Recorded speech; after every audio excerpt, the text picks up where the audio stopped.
fall 1,000 feet in like a second, not even a second. Okay, my stomach is in my chest, and I'm like, oh shit.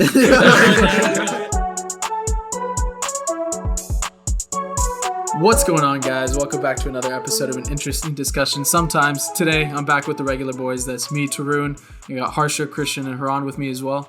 And today we have a very special guest, someone that we've befriended in the past few months, but definitely a great friend thus far. We'll see what happens after this episode. Davish.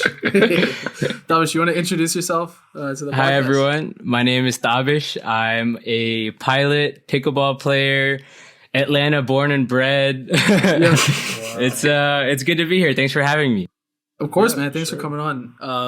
As Davish just mentioned, he's a jack of all trades. So we have a lot to get into this episode, but I just want to bring it to the beginning, you know? I know you wanted to talk about growing up in Atlanta. So Davish, what was it like? I mean, honestly, like the culture, everything. What do you think? I think I was lucky. I got to grow up in an area where it's pretty diverse for Georgia. Although my high school was like 50%, white, it was still like 50% minorities, which was fantastic. Yeah. So like you still got the, the spice, it was great. It was fantastic. I don't know. You got the wings, you got the music, like Quavo, Migos, like they all went to like a high school, like a county over from me. Wow. Hey, represent Christian. Love that. Yes, sir.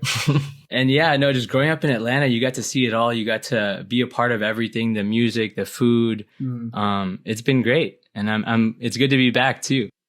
Dude, that's hype. I mean, yeah, for us, I think, well, I don't want to speak for Christian because he grew up in Massachusetts where it was like 99% white. But yeah, I think we had kind of like a similar, like, I guess, upbringing or like diversity quota, I don't know, or split growing up in high school and stuff. But I definitely don't think we had nearly as much culture in general as Atlanta.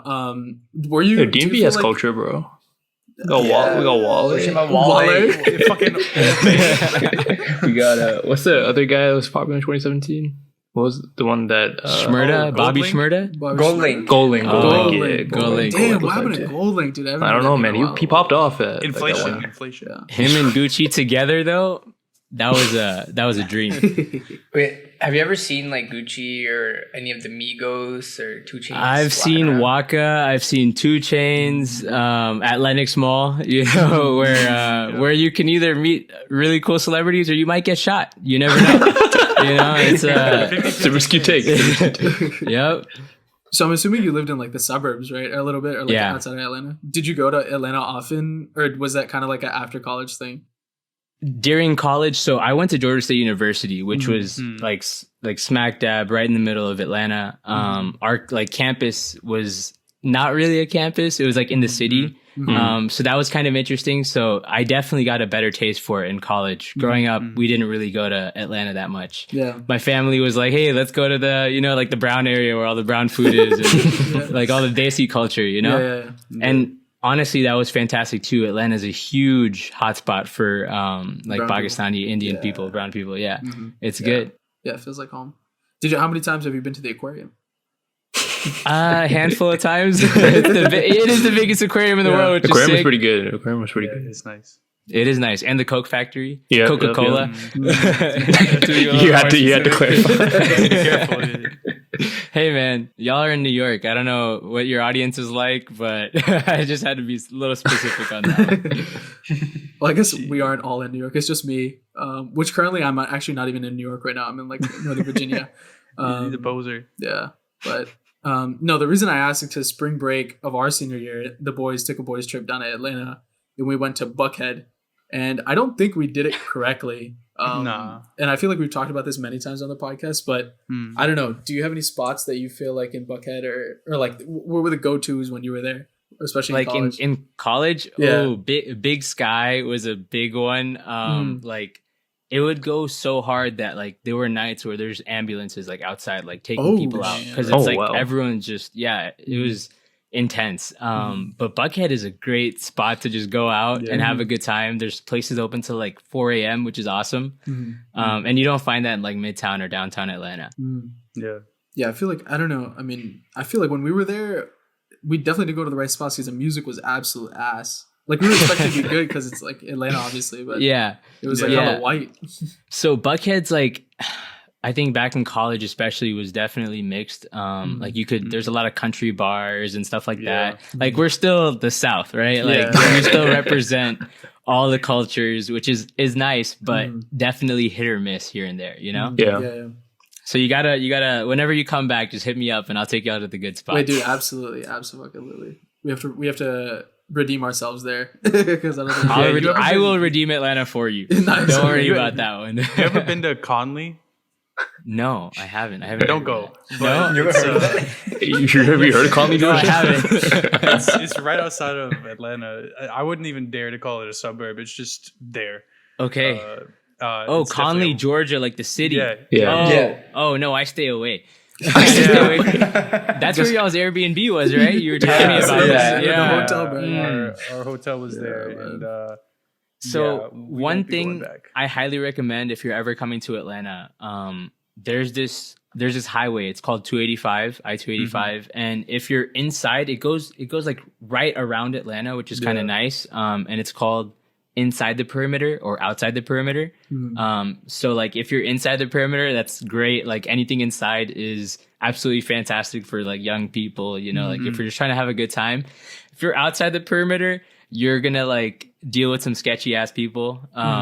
So, you know, be careful. Yeah, I think without even looking at a map, Conley's definitely outside. Yeah. Very much North Georgia, and that's like the sketchier area for sure. Like if you go north of Atlanta, it's more like white people. If you go south of Atlanta, it's actually more black people, which is kind of interesting because you'd think that, you know, it's just white people everywhere in Georgia, but it's not. It's very much diverse, which is awesome. Yeah. Okay. Well, we'll take you up on that. Next time. One thing I did want to talk about that I kind of learned about, I guess, like only from you and a couple other people that I met in New York, was like Ismaili culture, which I've never really heard of, like Ismaili, but you know, like growing up, like me and Harsha were both Telugu, and like I think there's like a big Telugu population here in Northern Virginia. But I'm curious, like, what was it like growing up for you with like Ismaili people in Atlanta? It was honestly amazing. It still is amazing. I think we have a very solid, amazing, tight-knit community where like whatever you're interested in, whatever you're trying to pursue, or even if it's just like you're trying to hang out with friends, like there's always somebody to like be there for you, somebody to help you out, put you in the right direction. And like there's like sports tournaments and there's like arts like tournaments or like festivals and stuff, which is sick. So like, you know everyone, you meet everyone. There's always activities going on. There's summer camps. So like it's a very tight knit community, and some people think it's like cult like because we're like so tight. But it's fantastic because there's always something to do, and there's always somebody to hang out with, which is fantastic. I love it. Can you like give a little bit of a description, I guess, of like what Ismaili is? It's a sect of Islam. It's like there's Sunni, there's Shia. We're down like the Shia branch. Where I would say a more modern type of Muslim. We're the only religion that has a living, how do you say it? Like bloodline that's continued in history throughout history. So like for the past, I think it's like 1400 years, we've had a constant bloodline. Alexander the Great tried. He was the closest one. He couldn't. I don't know if he couldn't have a son. He didn't have a son, something like that, but couldn't continue his bloodline. But which is pretty cool to me. Like I am not the most religious guy in the world, but I think it's really cool that like, you know, there's something different about our religion. Like we have a leader that interprets the religion for us and kind of makes it easier to follow in today's day. You know, because like all of the religions that we follow are so old. You know, they weren't made in our time, and so. It's nice to have somebody to interpret those things for us and guide us, and it's sick. It's good to be a Ismaili. I love it. I think that's cool. I think what you're saying about like it being a modern religion is like definitely true. I think I was talking to Ajay recently about how a lot of these like I guess like teachings or whatever, like the stories that are passed down, it's like how can you really know if they're like true or not after, you know, thousands of years. And I think like the I guess like the premise or like the underlying morals, I guess, of these stories, like definitely still reign true. Like, be kind to those people next to you, whatever, all this stuff. Of but course. It's like, I think it's especially nowadays when like everything is such like an information overload, it's like harder to like participate, I guess, or like believe in everything. I don't know, I don't want to speak for everybody here, but I feel like I agree. Generally, Absolutely. like with my friends, like I feel like there's a lot less people that I know that are as religious as like our parents, for example. Yeah. And one thing I like about being a Somali is that like we're encouraged to question our religion. And there's so many people that are ready to answer. Like we have like church school, like quote unquote, church school. And like there's always times where you can just like question the crap out of everything, and there's somebody to like help you out and help understand, what's going on and how you can maybe be a better like participant in your religion, maybe whatever is comfortable for you, because everyone is spiritual in their own way, I feel. Yeah, that's absolutely true. Is it a big community, or like how many people are like part of like the Atlanta Somali culture? It's grown a lot. A lot of immigrants have been coming in from India, Afghanistan, throughout the past like 5-10 years, just because all the tension in the Middle East and stuff like that. And we're always welcoming them with open arms, and there's always donations and stuff going out. I would say around 25,000-30,000 Ismailis in Georgia, which is a substantial amount. That's a lot of people. Yeah, it's awesome. It's great. Yeah, just to jump in, you mentioned OJ Turun. We never explained how we met Tavish. Shit, yeah. So maybe let's do a round table. Well, I feel like a good way of figuring out how we know Tabish is if Tabish tells us how he met Ajay back in LA. Ooh, yeah, that's a good story, honestly. It's crazy because I moved to LA just so I could get a different change of pace in life, because I grew up in Atlanta my whole life. I was at school like 30 minutes away from home, like in college. Like I was at home every weekend. I wasn't really on my own. I was coming home, picking up food from my mom, taking it back with me. I like rarely cooked when I was in Atlanta. And so I moved to LA just to get a change of pace, become uncomfortable, get out of my comfort zone, because I was hanging out with the same like 5, 10, 20 people in Atlanta, and I wanted to, reinvent myself, get that chance. So I moved to LA, not knowing anyone. I kind of just did it for flight school, which I'm sure we'll get to later. And the first week I moved to LA, I hit up Arham. So I met Arham at an Ismaili camp back in 2015 when we were like 16, 17 years old. And I hadn't spoken to him since. And I met Arham again in 2021 after like 6 years, and even then I didn't even like him that much. I didn't even like him that much at this camp. And so like, I just saw his Instagram story one day and I was like, hey, like I just moved to LA. Let's like grab lunch and hang out or something. And he was like, actually, I'm like hanging out with some friends this Friday night. We're having a little party, like come through. It's at this guy's place. His name is Ajay. He's a cool ass dude. He's like my friend's girlfriend or friend's boyfriend, It depends who you ask. Exactly. So like, Arham knew Neha, who's Ajay's girlfriend, right? And so like this was the first time we all met, and this was the first week I was in LA, and I'd met all these amazing people: Ajay, Neha, Nays, Ahad, all in one night. And after that, there was no turning back. Like we were cracking jokes, doing our dumb shit. You know how Ajay is; he's a goofy man. And we just kept it rolling after that Friday night. No, that's hype, man. Shout out to you for reaching out after so long. That sounds like hella intimidating. It was. It was. And if you don't like the guy too, should I really hit this guy up? And then, we became so tight after that. Yeah. I'm really glad I did that. Yeah. So me and Ajay ended up getting linked through Nays to be roommates. And then we all went to Coachella, and they already had like a lot of LA friends, or part of this squad that Tabish is talking about, going to Coachella. And so, we ended up meeting Tabish at Coachella, and then we met him before, bro. Yeah, so y'all we met him at Aj's place. That's when I walked away that night thinking like the only people I remembered was Ajay and Dabish because Dabish was really like smiley and like a nice person to meet. I don't know, he was like very friendly. And also when we got to the club after like the party, not the club but the bar we went to after, like Dabish was going pretty crazy on the dance floor and I was like, damn, I can dance too. Like holy shit. There is actually a lit ass picture of me and Dabish from that night. I remember that. Yeah. It's a sick picture. Yeah, dude, and the reason, I mean, that was I think meeting Ajay and like Nays and Neha and all these folks, like they connected me with so many amazing people, especially y'all. Like, LA was a crazy adventure. You know, I was meeting new people every weekend. Like just meeting like friends of friends was a regular thing. Yeah, which was awesome. You know, because there's always somebody to talk to. You know, there's always something interesting to talk about. There's always a different perspective on the table, and it's sick. You know, you see these different cultures, these different people, and it just really opens your mind to a whole different world. Yeah, which is awesome.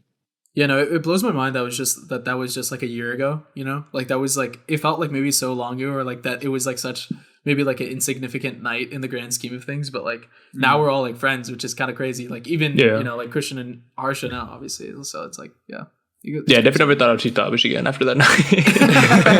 I remember Naya saying like, wait, so where were you staying in LA? You were staying kind of far out, right? Yeah, so I actually had 2 apartments in LA. I had when I first moved to LA, my parents wanted me to like stay in like a calm area. Because funny story actually, my dad when he first moved to America moved to LA, and if you're a Kobe fan, he moved to LA on 8/24/81, so August 24th, 1981, which is crazy.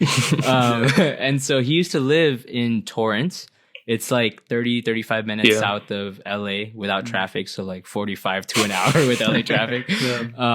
And it's a very nice suburby area, calm. And honestly, I loved it. I lived in Redondo Beach, which is on the beach. So I was on the Esplanade.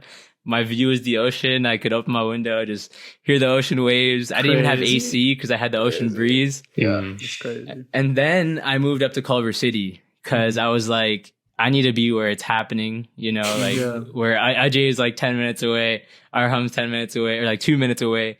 And I moved up to Culver City, and honestly, so glad I did that. I feel like I got to experience both sides of LA. It's like the suburbs and the city. And I wouldn't have done it any other way, honestly. The only reason I brought it up because I think Nays was saying that like you lived kind of far and also like you'd be like leaving or getting there like super early or like in the morning or leaving early in the morning, something like that. And I was like, this guy is psycho. Dude, I mean, I love driving, so I was okay with it. Like 45-minute drive, I was like, whatever. I'll just listen to my music, you know, like go on a podcast or just. And the weather in LA is fantastic. So you just have the windows down, chilling, you know. It's fantastic. Yeah, this dude Dabish was whipping it at Coachella, bro. We got home so fast. You and Money. Oh, that was a good time, man. When you have a big body Suburban, you can do anything on the streets. So yeah, I mean, I'm glad you had a good experience in LA. You're back in Atlanta, but while you were in LA, you touched on this a second ago, was for flight school, right? Yeah, good stuff. Tell me about. I don't know actually what you majored in at Georgia State. I don't know if that like segues into. No, absolutely, it does. Yeah, it did. I changed my major a couple of times while I was at State. I don't know why. I started off as a business major, just because like in high school I was very much like persuaded by my parents, I would say. I was very involved though, like in like technology, engineering, like robotics and stuff in high school.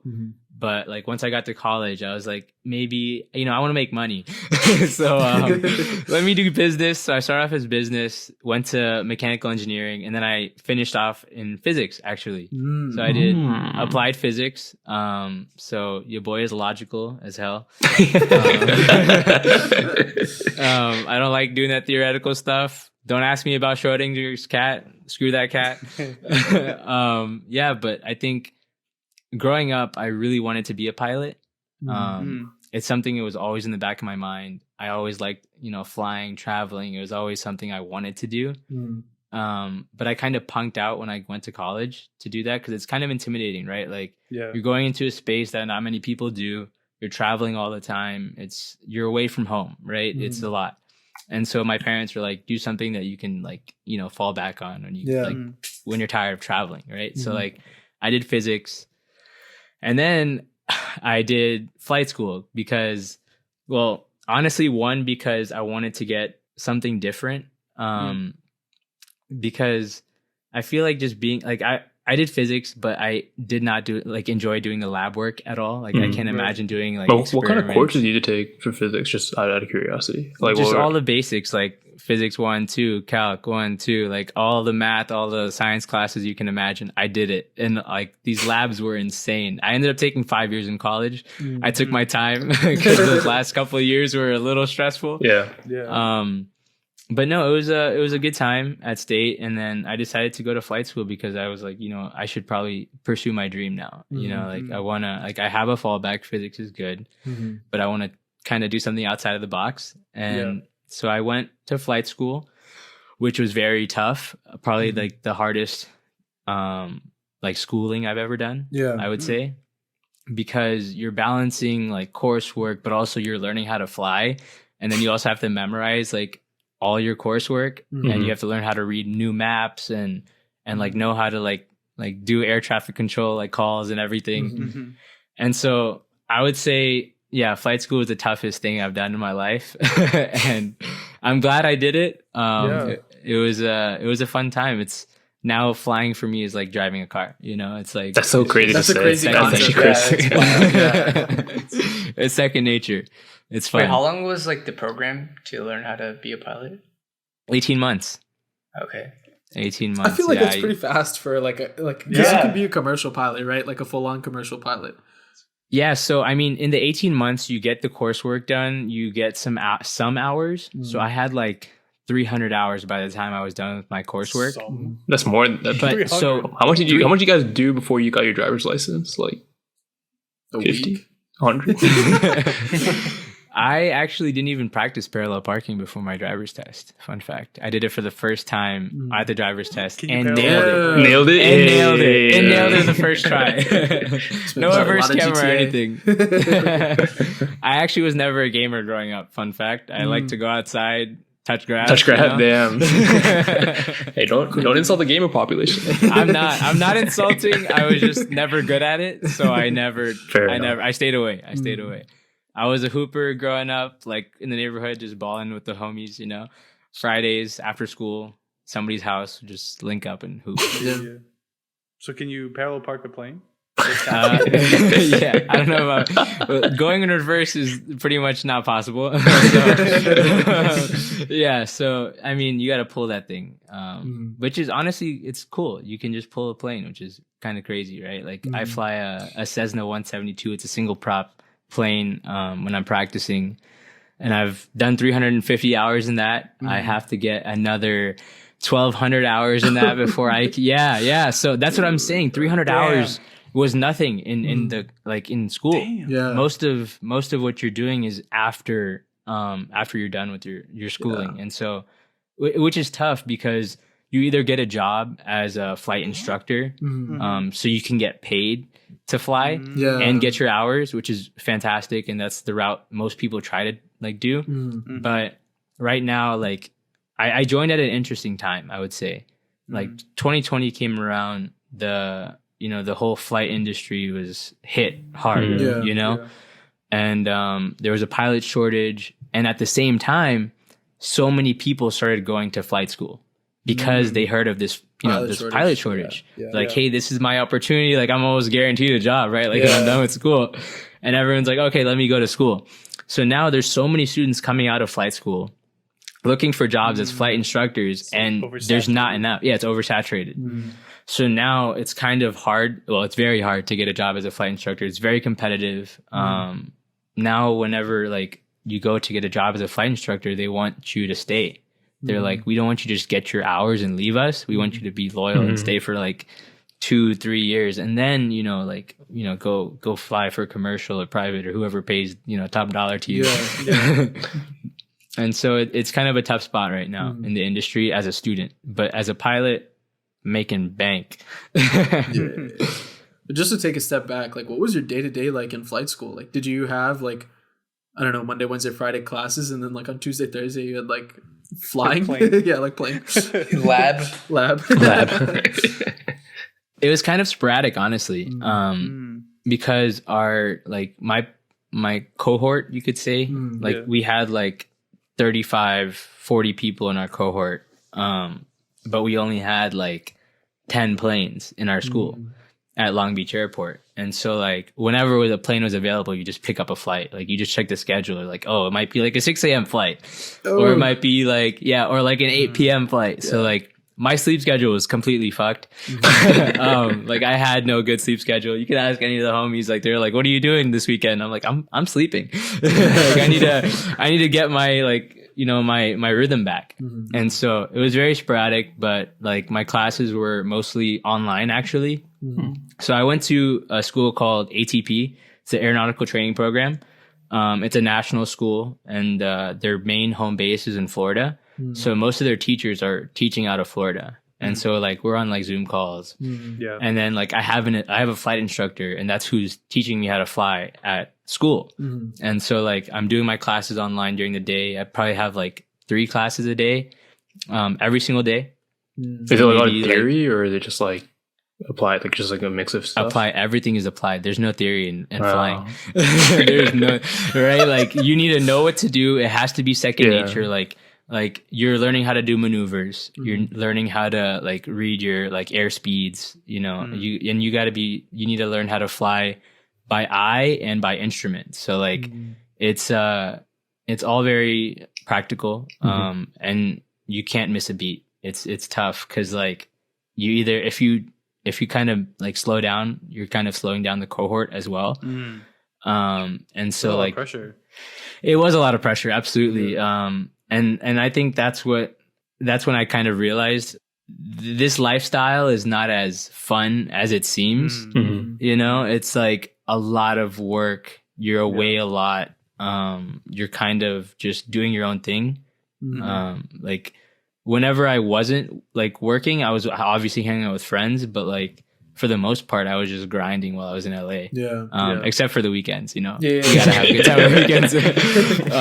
And that I made sure that, like I did not take flights on Friday, Saturday, or like Saturday and Sunday at all. A lot of people did, and I respect them for that. Like good on you.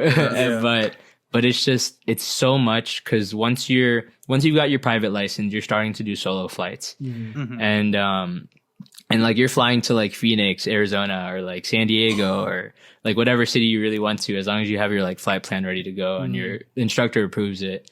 And it was just, it was a lot. And yeah, balancing that lifestyle with like, if you have a family in the future, it's kind of tough, I would say. Like you're away from home a lot, even though FAA is like maxing you out at 100 hours a month of flying. That's with overtime. So like 75 hours is like your like work week for the month. And then 25 hours is overtime. But like still you could be in a different city, you're never but you could be home, but like what's the chance your family's also home at that point? Exactly. It's hard to it's hard to balance that work and life as a pilot. It's interesting though. Wait, so when you took flights, like you went to a different city, did you stay there, or did you like fly right back?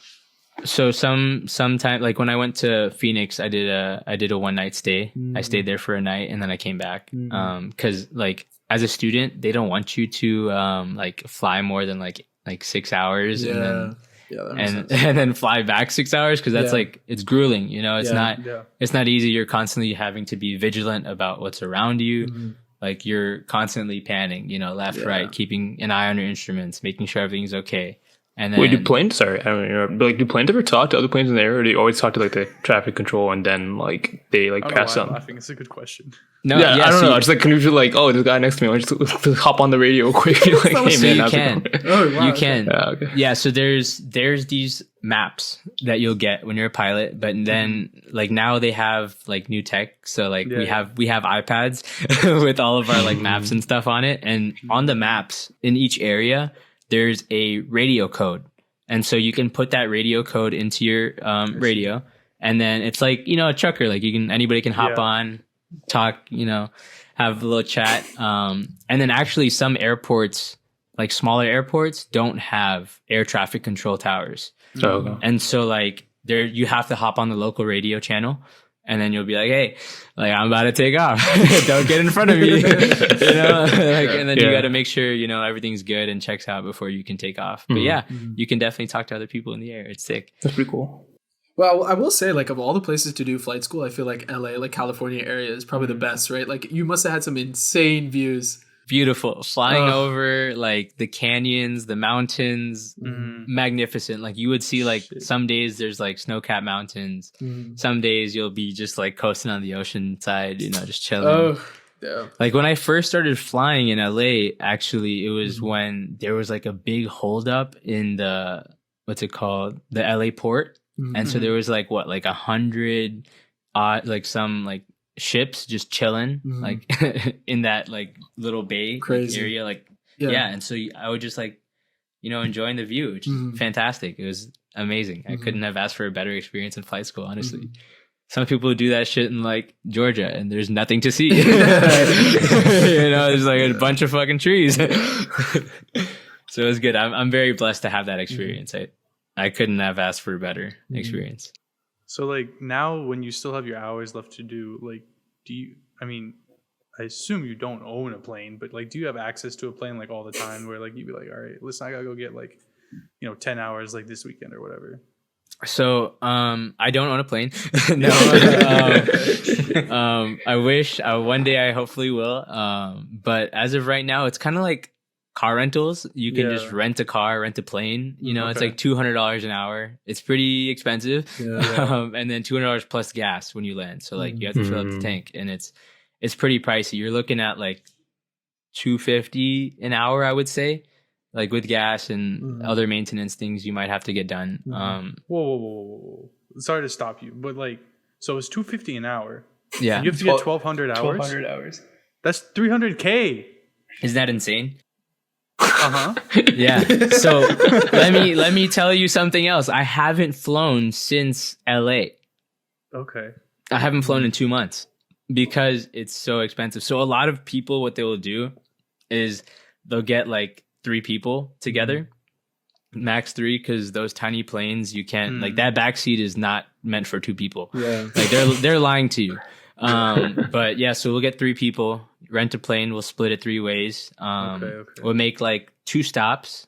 We'll do like a little touchdown, switch seats. Somebody else will fly for like another hour. We'll fly for like 3 hours, split it 3 ways, but everyone gets those hours. Like even if you're in the plane, you get those hours. Okay. So it's kind of, it doesn't make sense, but the FAA is cool with that. Yeah, it's the most financially reasonable way to get your hours. But other than becoming an instructor. Yeah.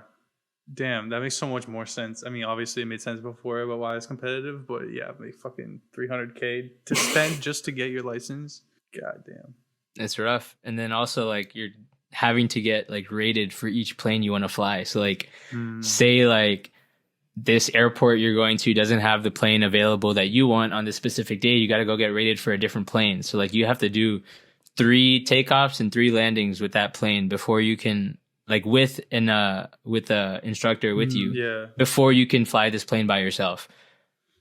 Fucking A, man. It's wild out here, boys.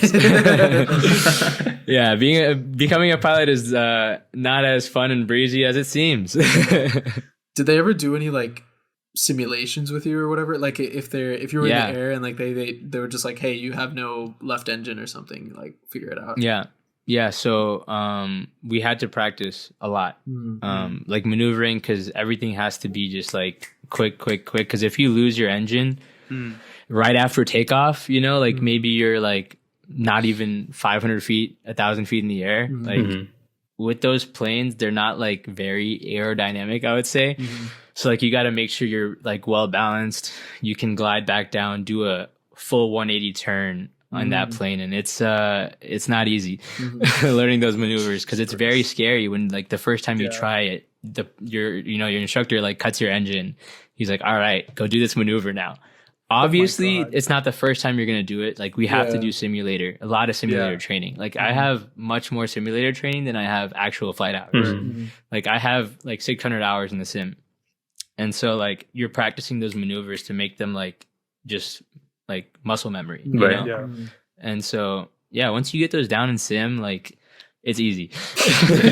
after those first couple times, like my instructor, the first time I flew with him, he wanted me to like get over that barrier of being in this tiny little box in the sky, you know?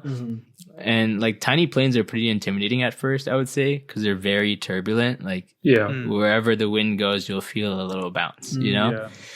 And so the first time I was in the plane with him, this guy, his name is Matt, this man, Matt, full, just pitches it down.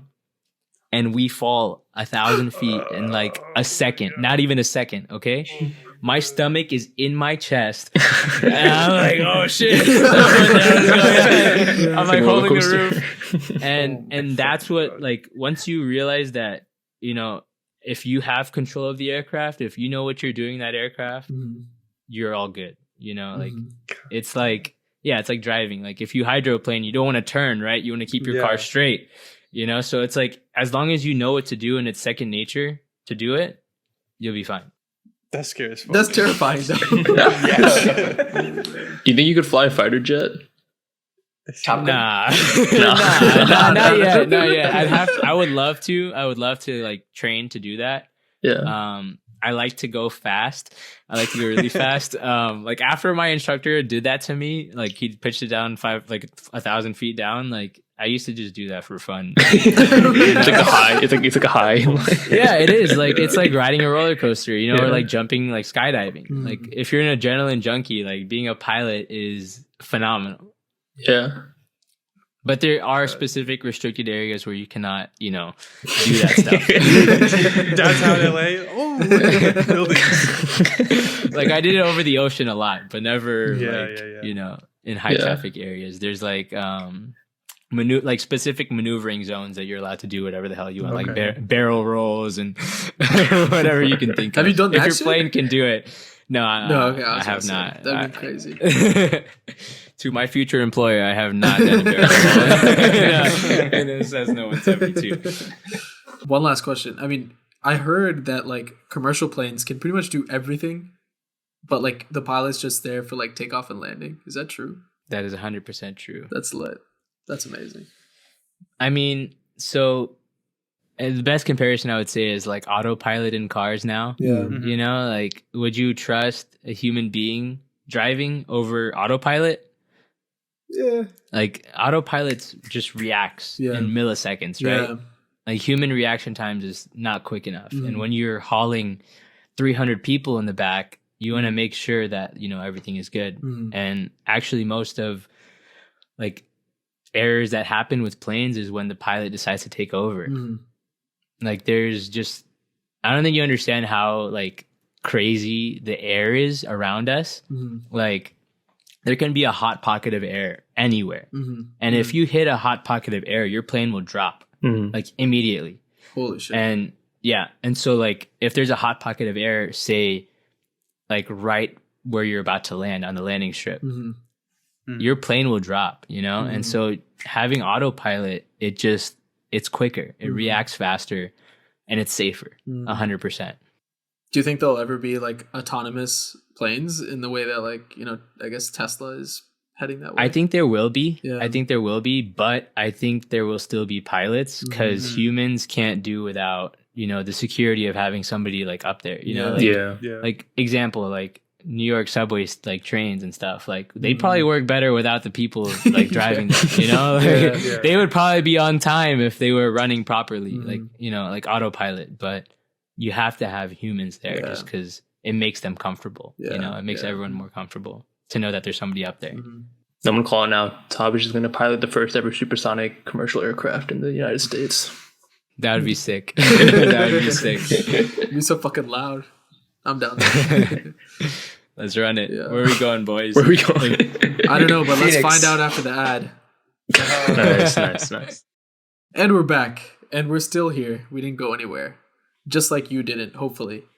Imagine everyone's left now. Everyone just stop listening. Yeah, they've taken off. Okay, yeah, switching bases a little bit. I guess kind of like going back to LA slightly too. You did pick up pickleball there, if I'm not mistaken. Is that right? Yes, sir. Yeah. I am a pickleballer, baby. So, I mean, honestly, I know fuck all about pickleball. Like, I don't know how it's different than tennis or like any of this shit. So, like, give me a little bit, and then we'll go from there about your journey through pickleball. Pickleball is a combination of table tennis and tennis. Mm-hmm. It's like a happy medium, you know, like anybody can do it, which is great. You can play at any level. You can play with your like 99-year-old like grandfather if he can still walk or move, you know, like it's incredible. I feel like it's a great way to just be social. Like, especially for me in LA, if I can just get right into it. Go for it. Like, I feel like when you're in a big city, it's hard to make friends. And outside of my group, like Ajay, Arham, Neha, Nays, and Ghazi, and all these folks, like outside of that, I don't think we really met people other than like friends of friends, you know? Yeah. And so meeting new people, it's pretty hard. And so in LA, there's this park called Memorial Park. And in the pickleball community, it's kind of legendary. It's incredible. You'll meet like doctors, lawyers, actors, singers, and comedians, anyone and everyone that is like interested in pickleball will be there. And so like, it's a very amazing place just to make friends. It's good to like, you know, you'll find like a good dating area too. Like there's, you know, you have a lot of options, which is fantastic. But I was very skeptical when I first got into pickleball. Arham actually introduced me to pickleball, and I was like, bro, like I see like 65-year-olds. No, by this time we were cool. I love that. He's my homie. He's my boy. But I was like, dude, like there's like aunties, uncles, like these old ass people playing the sport. Why should I like? And this is like when I had gotten to like into my physical fitness journey, like I become active, and I needed a good cardio routine, right? And because I hate cardio. Who likes cardio? And then Arham was just like, just try it out. Just you try it out. You tell me what you think. I was like, all right, screw it. I'll go one time, you know, whatever. And then I started going, and I keep going every single day because I realized that like when I was in LA, whenever I wasn't like in school, I would be at home like by myself just chilling. I had a one bed, you know, like I was or I was at the gym, you know, and when I was at the gym, I had my headphones in. I wasn't really talking to anybody, right? And so pickleball was a great space for me to just go and meet so many new people and experience this new sport. And then I became competitive, I would say. Like at first it was more of a social thing for me. Right. And then once I like found a good group of friends at pickleball, then I would start like, we kind of grew together, you know, like we all weren't that great when we first started, but we were all like in that competitive spirit. Like we all have that winning mentality, you know, we want to like beat the guy across from us. And so like, I think like finding a good group of friends to play pickleball and then just growing together and then leveling up is how I got to where I am now. Like I've competed in like tournaments. I'm rated, you know, like I'm a 4.5, which is pretty good if you know like anything about it. Like 5.0 and up. It's so I would say like beginners are like a 2, and then 5 and up is like amateur pro. I'm like right below that barrier.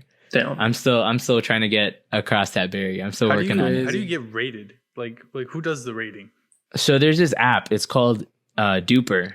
It's DUPR. You play in competitions, like events, like local events, and then you'll play in whatever like category class that you want to play in. So like 3.5, 4, 4.5, 5.0 open, or like less. Like that's when it gets really competitive. Like open level is crazy. And so like you'll play in these tournaments, you'll, you know, win games, lose games. The points go into this app and it rates you. It'll compare you to who you're playing with. And then it has its own algorithm, whatever the hell it is. And you get a rating. And so, yeah, I've been lucky to compete and have great friends to play with and compete with. And I love this sport. It's a great space. Wait, this might be a stupid question, but is pickleball a 2-player sport? You can be single player. So you can play singles or doubles. Oh, okay. Yeah, it's just like tennis. You know, Okay. you can play singles or doubles. I would always assume it was doubles. I feel like whenever I see it in like parks, people are always playing doubles. But so when you're like playing with the friends, you know, like you want to play doubles just because you can, invite more people, have fun. Right. Like some people just do this. Like there's new spots opening up all across the U.S. called like Chicken and Pickle. I don't know if y'all have heard of Chicken and Pickle. Mm-mm. It's like it's like a Top Golf of pickleball. Oh, wait, what? Yeah, so they have like pickleball courts, but then they have a bar, a kitchen, like they have like disco lights and stuff, and like glow in the dark nights, and it makes it so much more fun and inviting to a lot of people. I feel like Yeah. I feel like Harsh should be good at pickleball. I feel like he would too. He's pretty good at Wait, tennis. why? Because like when we play tennis, like me and Trun just trying to like rally and like get better, but like Harsh is always like on the other side of the court, just like smashing it back to us and like being like ultra competitive. He's a bit toxic. I feel like I feel like he might drive in a pickleball. I actually think he might be decent at pickleball though, Harsh. I'm not even kidding. I should give it a shot. Yeah. I remember like I only played it once in like gym in high school. Yeah, we played pickleball in high school. Do you play tennis, Harsha? No. I learned tennis when I was younger, but I don't really play. I just play for fun with these guys. Nice. But he can hit, he whoops though. us, He has bro. a good form for it. I feel he has good form. Yeah. I feel like if you're a good tennis player, you just need a little bit of direction, but like going to pickleball is like a piece of cake for y'all. Do you have to serve in pickleball? Yes. But it's not The ball overhand. just drops in the Yeah, it's not overhand though. It's an underhand serve. That sounds good to me. Yeah. We'll play. Yeah. I'm in. Yeah, ball has to be below your waist. It's pretty tough to get a good serve, honestly. Like once you're trying to get really good, it's hard to differentiate, from other people around you. So I'm assuming pickleball is like it has the fast-paced nature of table tennis, but like on a full court. Or is it the same size as a tennis court, or is it a bit smaller? It's about almost a fourth the size. Yeah, okay. A little bit bigger than a fourth. I would say maybe like a third the size of a tennis court. But it's very fast and competitive in nature for sure.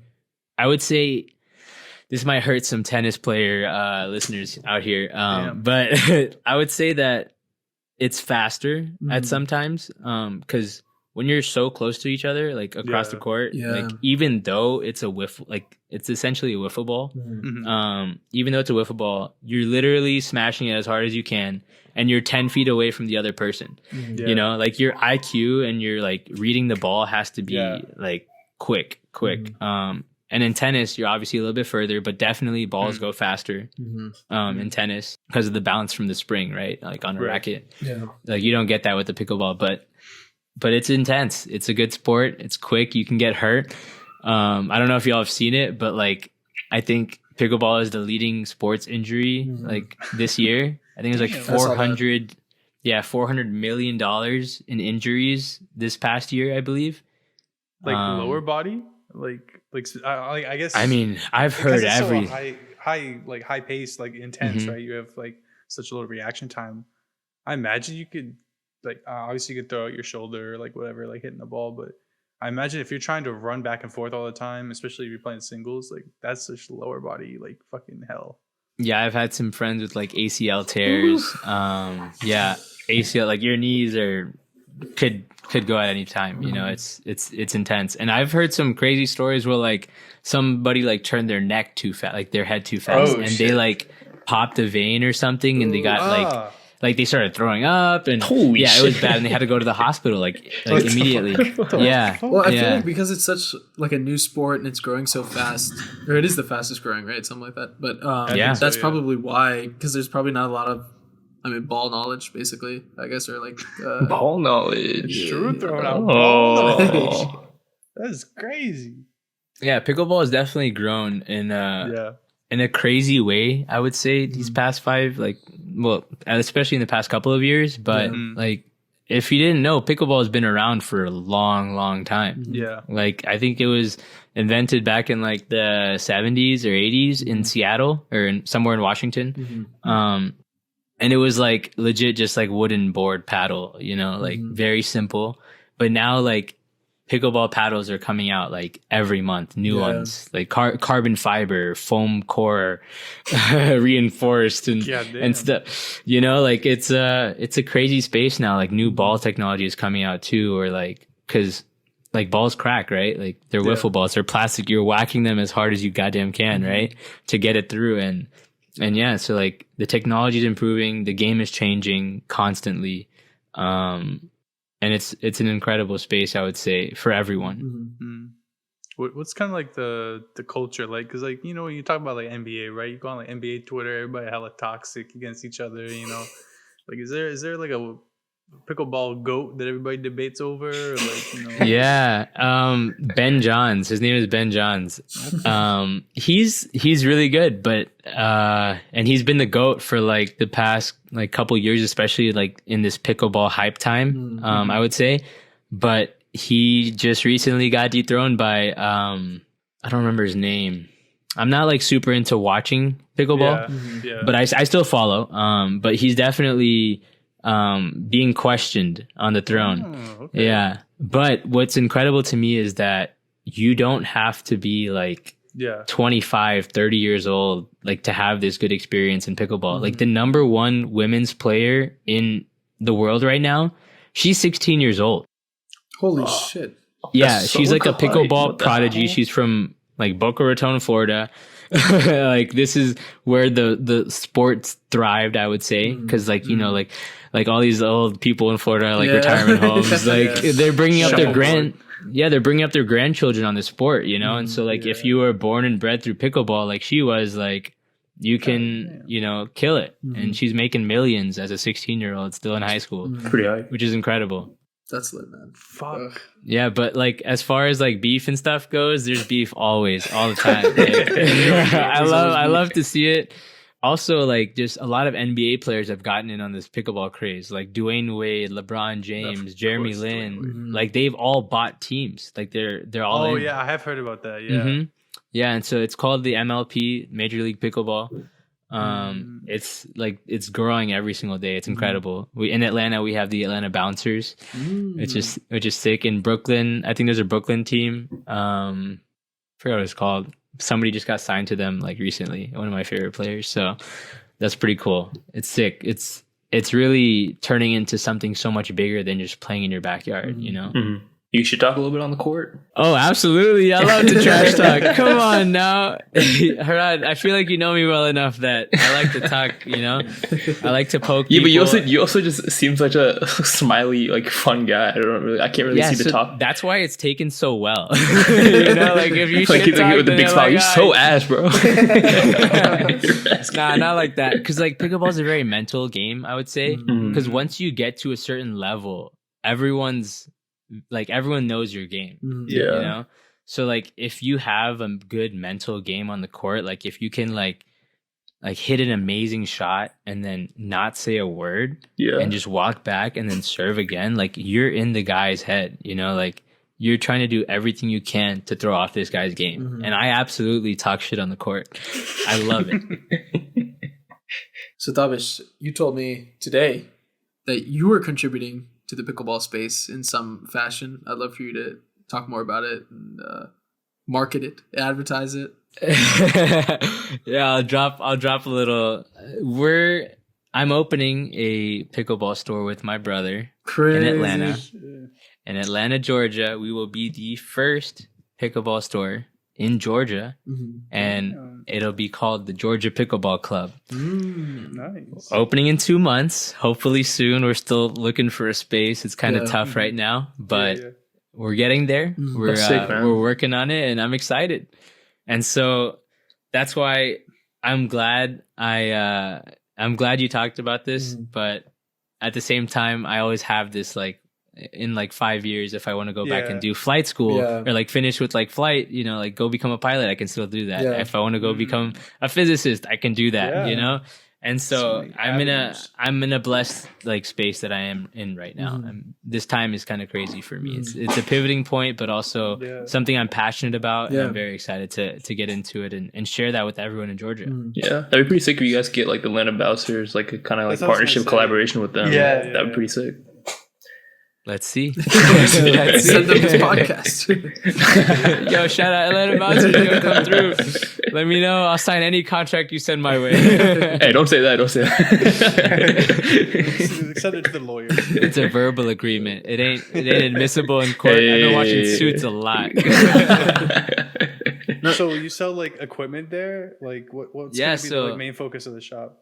So yeah, it's a pro shop. So like just like a tennis store. So like you'll have paddles, balls, accessories, bags, grip tape, whatever you need to play pickleball, like nets, we'll have it, and I'm excited to bring that to Georgia, to finally have like a home where if you play pickleball, you can go check this place out. You can test out paddles. You can try whatever's new in the world of pickleball.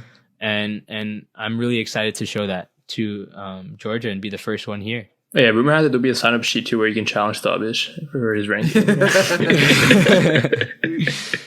That would be kind of cool though if you hosted tournaments and stuff. That'd be pretty sick. Yeah. Try and beat me tournament. Winner gets some gear or something.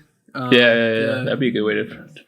But no, dude, that's like an insane thing to start, especially so young. Like, what were those first conversations like with your brother?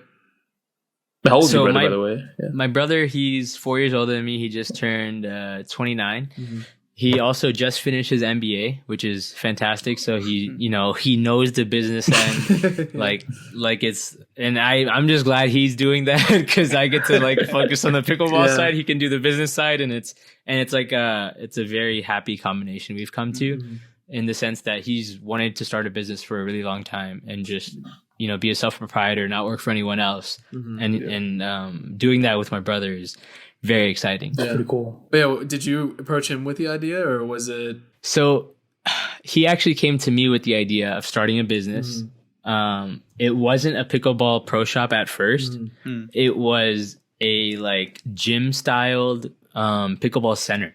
So like we'd have like 10 courts, and you can like get a membership or like get a day pass and stuff like that. And then we noticed that there's like a couple of places coming to Georgia for that. Like Chicken and Pickle. There's this place from Europe, actually. It's called Ace Pickleball. They're opening up a really big spot with like 12 courts.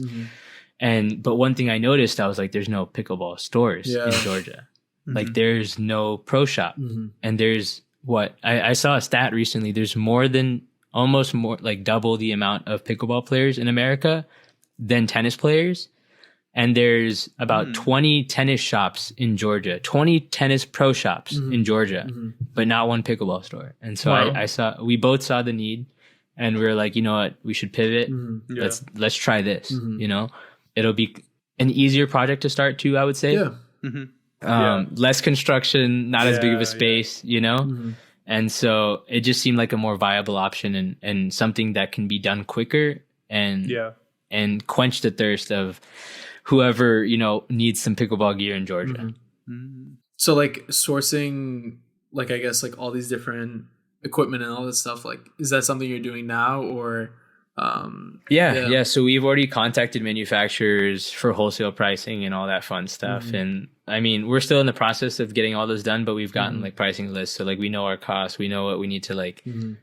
What our like bottom line is, so like what we need to get done before like how much we need to make every month before we're profitable, right? So like it's a viable business. So that's great.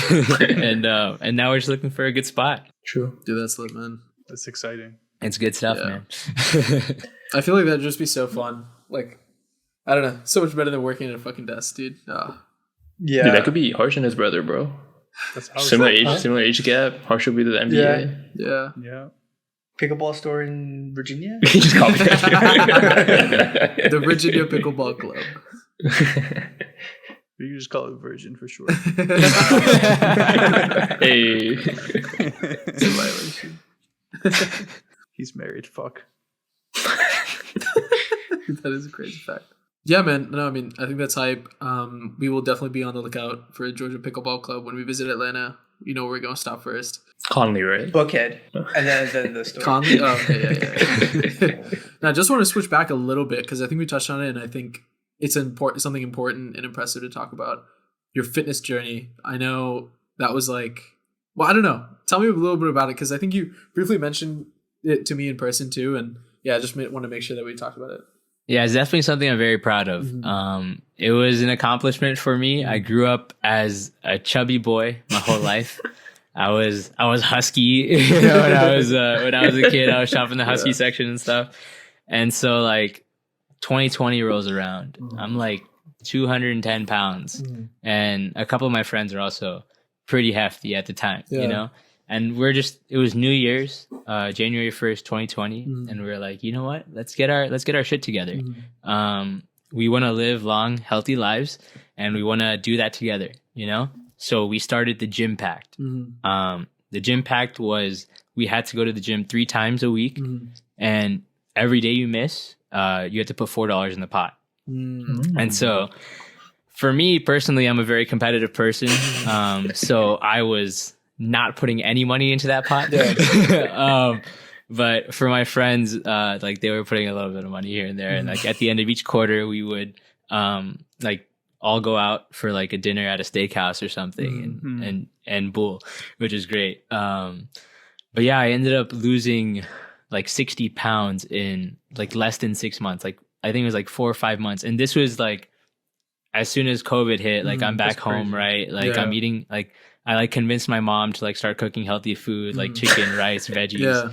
Like I'm eating like keema, but with like no oil, or, like none of that shit, which is really nice. So like having the support of my family to go do that was amazing. And then like when like all the gyms closed, like March of 2020, I was like, what do I do? What do I do?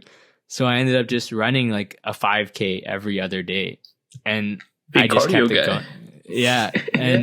But also one of my biggest regrets. So like if any listeners, you're trying to lose weight, have a good balance of cardio and strength training, because I dropped the weight so fast. Like running really like consistently, and then eating healthy.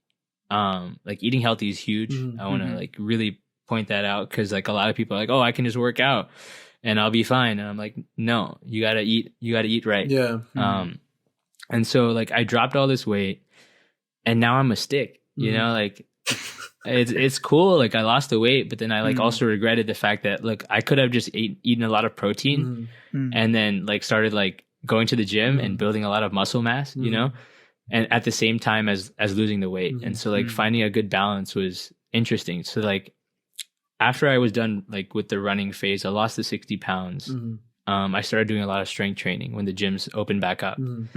So I was like bulking, and I went through that whole process, bulking, cutting, like 2-3 times. But then I found pickleball. And so then balancing pickleball and strength training is really hard, because in pickleball, I'm playing like 2-3 hours, and I'm burning like 1,400 to like 2,000 calories a session. That's shit. Holy fuck. Yeah, there's a lot of fatigue, especially on your knees, on your lower back. And so like when you're trying to do strength training at the same time, it's hard to balance it. And then strength training also makes you really bulky. And so you have to be more intentional about doing like compound workouts instead of doing like just like weightlifting, if that makes any sense, like something that'll still help you like keep your range of motion, because once you get bulky, you don't have that range of motion anymore. Like, and when you're on a pickleball court, you want to just glide on the court. You want to like, I'm like dancing around the court, like it's a fun time. And so then like, I've shifted into this like different phase of my fitness like journey, where I've found a good balance with eating healthy, but also enjoying my food, because I'm a big foodie. I highly recommend finding a good balance between eating healthy, but also enjoying your food.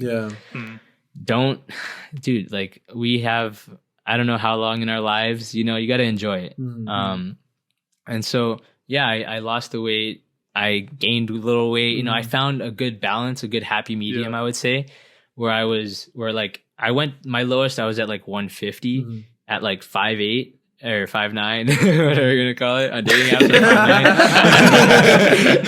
5'9". You can lie on here about us. And so, like, like once you find that balance, it's great. Like I'm living a privileged life. Like I am very happy. Like I've never looked this good in my entire life.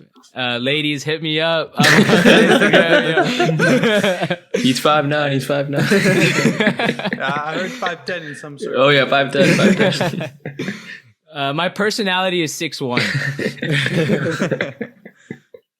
4.5 rating on pickleball. It's very important. Sure. Put that in the bio. I'm looking for a mixed doubles partner. If any ladies out there play pickleball in Georgia, hit me You gotta up. be at least 4.5 rating though. Don't contact him otherwise. No, I can train you. Oh, okay. I can show you how it's Chicken done. and pickle day. All I heard was, you want to see my pickle? Oh, this guy got rich. I'm kidding. He's up to a 5 rating now.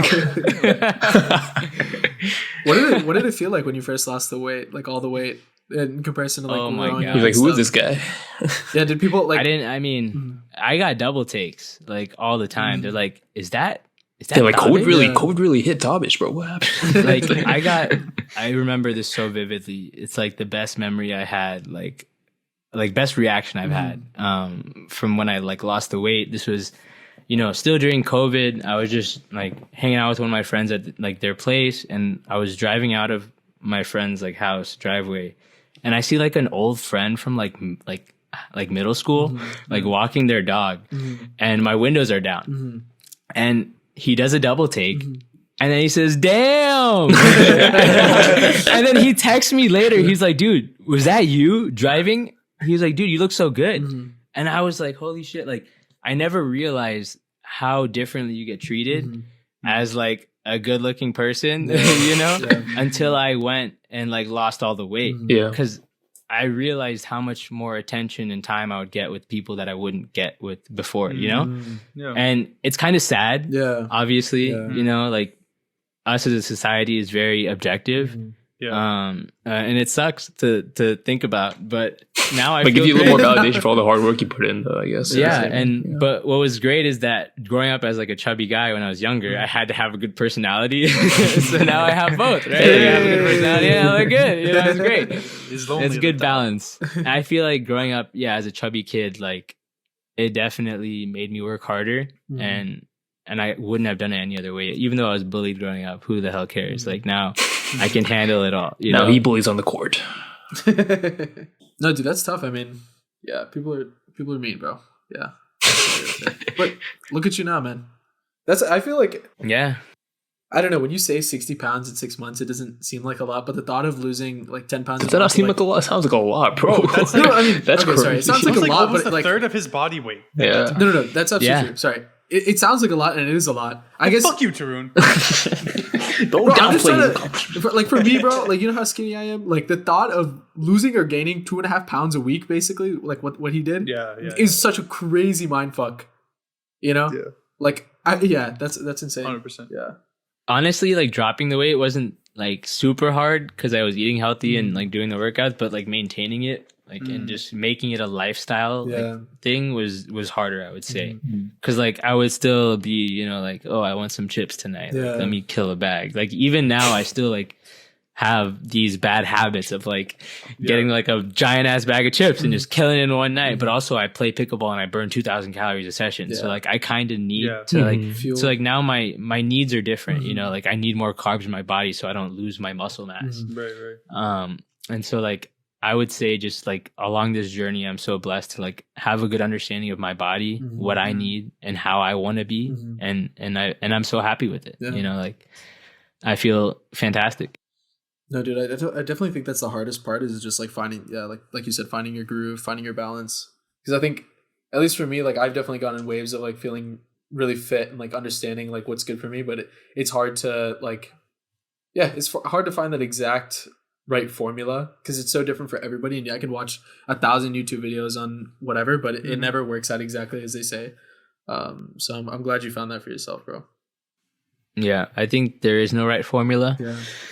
For everyone, it's just everyone is different, like you got to do what feels good for you and you got to understand what your goals are. Like you can't look at people on Instagram that are like shredded, like those people are competing in competitions. They're eating like next to nothing in carbs. you know?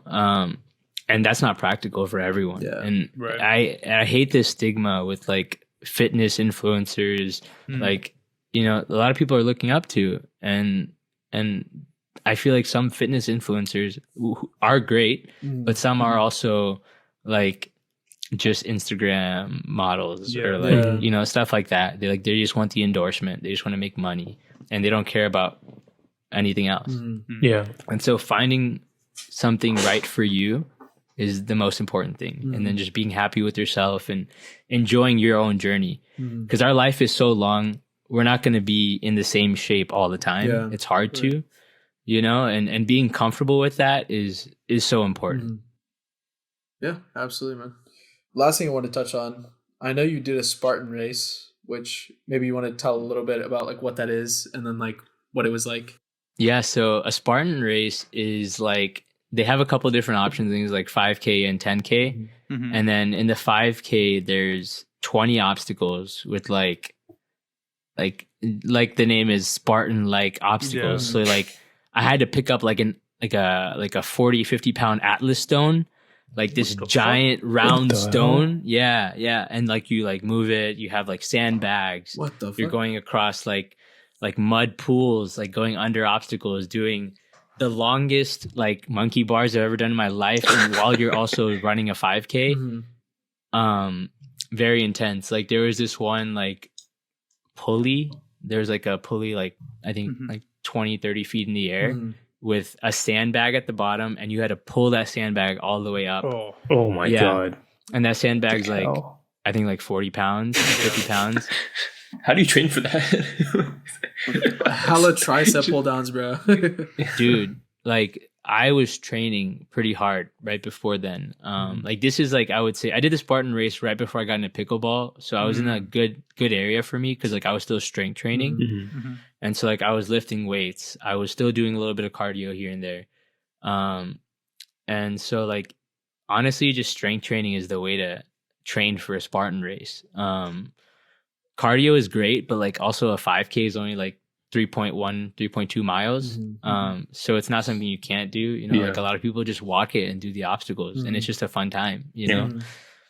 But for me, it was kind of like a test. I was like, hey, like, let's see what I can do now that I've come this far. You know, like I've lost the weight. I've built the muscle. Let's see what I can do. I tested myself. You know, I did it with some like high school friends who also wanted to do the same, which was great. And very supportive crew. But also one downside, if you cannot complete one of the obstacles, you have to do 30 burpees. So yeah, and there's 20 obstacles. So if you like mess up one obstacle, like, or imagine like 5 obstacles, you're doing a shit ton of burpees, bro. Dude. Yeah. And it's like, I did it in Denver, Colorado. It's a mile high city. And dude, it's hard to breathe there, you know? So you're doing 5K, you're doing these obstacles. It was intense, but it was fun. Like you're doing like military crawls underneath like barbed wire. But it's a really good way to test yourself, I feel. I feel like you gotta have some crazy mental game to like make it through. Like I feel like if you get halfway and you're still like, fuck, like you have no energy in the tank, it's all mental at that point. Absolutely. But having a good crew with you is fantastic. Like everyone was very like helpful and like they motivated me to do better and try harder, and it was so much fun. So how many burpees did you do? Like one set, like 30. Nice. Yeah, that's it. Yeah. Do you remember like what obstacle you had to do it for? Yeah, it was the monkey bars, surprisingly. But these monkey, bro, these the last obstacle. Okay, so like I'm like 19 obstacles deep. Like I just did 3 miles. I just ran up like the steepest hill I've ever ran up in my life. Okay, like I don't know how I ran up that hill. Honestly, like I don't know, something came out of me. Like the last like 0.2 miles, I was like, I'm almost there. I need to just like I wanted to run up this hill. And I really pushed myself. So then when I got to the monkey bars, I was a little winded. I was a little tired. And like the grip like was actually like pretty, like the pole was kind of big. So like it was hard to grip the whole thing, and you're slipping and it's metal and it's hot outside. But it was a hell of an experience, honestly. I don't know if I'll ever do it again, but it was a good one. It was a good time. That sounds like a one and done kind of thing. Yeah. But that's pretty hype. What was the recovery like after that? Oh, dude. We went back to the hotel, got straight into the hot tub and just kicked it. That's got some good food. I think we got some like Chinese food that night. Oh, hit the spot. Yeah, I feel like I'd be bedridden for like a week and a half. To be fair, Coachella did that to me. Dude, Coachella is something else. Yeah. Dude, that was terrible. Oh, we didn't even say what Tabish's role in Coachella was at the end of each day. Yeah, what was your role in Coachella, Tabish? It was awesome. Honestly, I loved it. I had a great time. Calvin Harris was fantastic. I like grew up on Calvin Harris, so like it was hard to have a bad experience at that time. Yeah. But yeah, I was like when we got home that night, I think one of the first people to go in the shower that night. I was like, I need to get a shower. I need to relax. I want to go to sleep. Get ready for the next day. We were all chilling outside for how long? Like we were out there till like 3-4 in the morning almost. Later than that, dude. I mean, the sun was coming up a couple days. It's fucking crazy. At Coachella, Davish's fucking shoulders are strong as shit, bro. He's holding this light up for everybody to follow for like literally 2 hours straight. I have no idea how you did it. Yeah, I don't know how I did it either, honestly. And also, like, I held it for like 10 minutes, and I was like, "Holy fuck, dude, I can't do this much longer." How do you do it? Because it also has the added like the added tension of like people just looking at you, because you have to be in the front, right, to like cut through everybody, and everyone's like, oh fuck you, like why are you pushing so hard or whatever. Like, bro, I'm trying to get through. And then also like if the set is going on, you have this fat ass light, people just get a little bit blinded or whatever. But no, shout out to you, man. That was go to. Yeah, he literally kept the group corralled the whole like it was actually so clutch. I just enjoy having the whole squad together. So like Nays our first year going to Coachella was like, yo, like somebody bring like a stick to like hold up in the air, and I was like, oh, I have a light stick, I can hold this shit up. So like year one went great.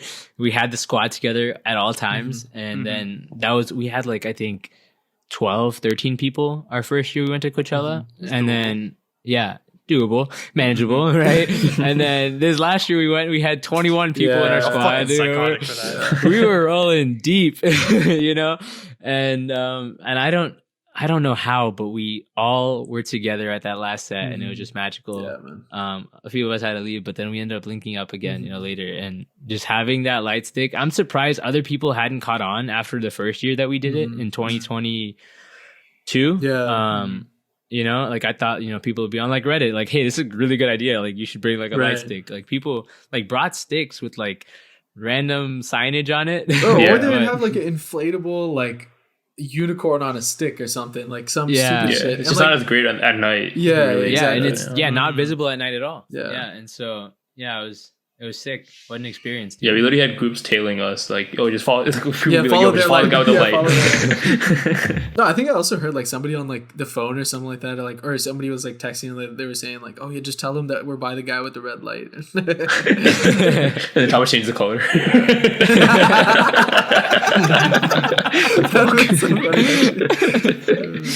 I was on demon time. Also, like all these people on drugs, so they're just like staring at the light, and like when they just see like this light pass by, they'll just like start following the light. Like, boss, can you just like not stay away from my squad, please? It was attracting some weirdos at times. It was hella sus people, but I'm glad we made it out alive, just like this podcast. Yes. Nice. Tabish, we definitely want to thank you for coming on, Brad. It's such a good time. Thanks for having me. Such a cool fucking guy. Do you have anything you want to leave the podcast with? A message or anything you want to say? No, I mean, just I feel like talking to you guys was great. Thanks for having me. I can't wait to listen to all your future podcasts too. Appreciate it, man. Yeah, everyone can't wait for your store. Yeah, dude. Yeah. Come, Georgia Pickleball Club. 2 months, 60 days. We're opening soon. Plug it. Hey, and everyone, just please be nice to people, man. This world is crazy. It's a crazy time for everyone. The world is changing. Just be open-minded and accepting of everyone. Love that, bro. Yeah. Again, thanks, Tabish, for coming on. We will definitely link all of his shit in the Instagram post that we'll be posting for him at An Interesting Discussion on Instagram. for the post on Instagram. Nice. You can find our podcast on all platforms: Spotify, Hulu, Netflix, YouTube, all this shit. Whatever. You know what I'm saying? We keep it real. Yeah. And yeah. You have a stroke? But yeah, we'll be back next week with another great episode. We'll catch you guys then. Bye, everybody. See ya. Peace.